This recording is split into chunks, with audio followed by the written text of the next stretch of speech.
Syederalun Aliansi Masyarakat Muslim atau AMM Loksmawe bersama tim Tabangun Gampung atau TTG Aceh menggelar aksi bela Palestina di halaman Masjid Darussalam Desa Hagu Selatan, Kecamatan Banda Sakti Loksmawe pada Sabtu 15 Oktober 2023 sore.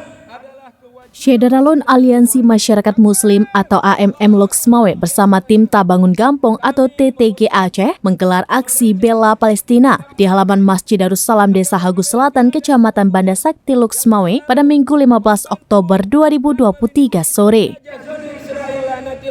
Untuk menindas saudara kami rakyat Palestina. Pantauan Slaminews.com saat menggelar aksi, massa juga membawa sejumlah bendera Palestina. Selanjutnya, Koordinator AMM Loksmawe, Tengku Sulaiman Lukwing berorasi sekaligus membacakan 9 pernyataan sikap. Masyarakat Kota Loksmawe. Setelah beberapa menit berorasi, maka massa pun membakar bendera Israel. Aksi pun diakhiri dengan sholawat. Koordinator AMM Loksmawe, Tengku Sulaiman Lukwing menyebutkan dalam aksi ini mereka mengeluarkan 9 pernyataan sikap.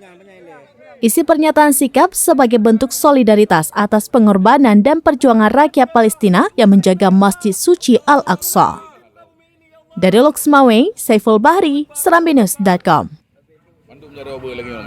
Mandum. Pak Merdeka betul. Allah, lindungi ya Allah, saudara-saudara kami di Palestina ya Allah. Ya Allah, hancurkan Israel ya Allah, hancurkan Amerika ya Allah. Demikian informasi terkini Syederalun, saksikan terus beragam informasi lainnya. Coba like dan share seluruh akun Slaminews.com. Download Tribun X sekarang, menghadirkan lokal menjadi Indonesia.